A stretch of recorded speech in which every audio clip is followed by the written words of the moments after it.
जब हम प्रेरितों के काम उसका पहला अध्याय उसके 4 वचन में पढ़ते हैं तो उस जगह पे लिखा है कि तुम यरूशलेम को मत छोड़ो जब तक कि पिता की प्रतिज्ञा पूरी ना हो।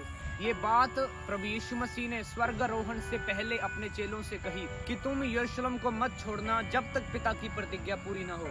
अभी पिता की प्रतिज्ञा क्या थी? जब हम यूहन्ना 15 अध्याय पढ़ते हैं तो उस जगह पे यीशु मसीह ने अपने चेलों से कहा था कि मैं पिता के पास जाऊंगा और उनसे विनती करूंगा कि तुम्हें सहायक दे जो सर्वदा तुम्हारे साथ रहे, उसका नाम पवित्र आत्मा था। यानी कि यीशु मसीह ने अपने चेलों को कहा कि जब तक पवित्र आत्मा तुम पर ना आए, तुम सामर्थ्य से ना भरो, तब तक तुम यरूशलेम के अंदर ही रहना। ऐसा क्यों यीशु मसीह ने कहा? क्योंकि बिना पवित्र आत्मा की सामर्थ्य के हम शैतान का सामना नहीं कर सकते और मिनिस्ट्री के अंदर आगे नहीं बढ़ पाएंगे। अभी बिना पवित्र आत्मा की सामर्थ्य के द्वारा ये हमारी प्रार्थना करना सिर्फ शब्द हैं, हमारी इच्छाएं हैं। बिना पवित्र आत्मा के द्वारा जो हम प्रचार करते हैं वो सिर्फ एक मोटिवेशनल स्पीच है।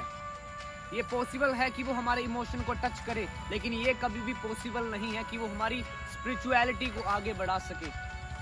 बिना पवित्र आत्मा के हम चर्च के अंदर इकट्ठे होते हैं तो सिर्फ वो एक सम्मेलन है, एक गैदरिंग है और कुछ भी नहीं है। बिना पवित्र आत्मा के कुछ भी नहीं है। इसीलिए यीशु मसीह ने अपने चेलों को कहा कि जब तक तुम सामर्थ्य या पवित्र आत्मा ना पाओ, यरूशलेम के अंदर ठहरे रहो।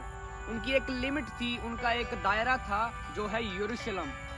लेकिन जब हम प्रेरितों के काम उसका पहला अध्याय उसके 8 वचन के अंदर पढ़ते हैं तो उस जगह पे यीशु मसीह ने कहा कि जब पवित्र आत्मा तुम पर उतरेगा तो तुम सामर्थ पाओगे।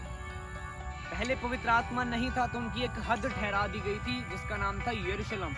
उनकी हद सिर्फ यरूशलेम के अंदर थी, उन्होंने बाहर नहीं जाना था, ऐसा यीशु मसीह ने उनको आज्ञा दी। लेकिन जब पवित्र आत्मा आएगा तब यीशु मसीह ने कहा कि तुम यहूदिया के अंदर, सामरिया के अंदर, पूरे यरूशलेम के अंदर और पृथ्वी की छोर तक मेरे साक्षी यानी मेरे गवाह ठहरोगे। पवित्र आत्मा के पहले उनकी एक लिमिट थी, लेकिन जब पवित्र आत्मा आएगा तो हमारी हद जो है वो बढ़नी शुरू होगी। जब पवित्र आत्मा आएगा तो हम हर एक तरीके के अंदर बढ़ना शुरू करेंगे, चाहे वो आत्मिक है, चाहे वो मानसिक है, चाहे वो इमोशनली है। हर एक तरीके के साथ हम ब्लेस्ड होना शुरू हो जाएंगे। जब तक पवित्र आत्मा नहीं था तो उनकी लिमिट थी यरूशलेम। जब पवित्र आत्मा आया तो उनकी लिमिट जो है वो अनलिमिटेड बन गई, पृथ्वी के शोर तक उनकी लिमिट बन गई।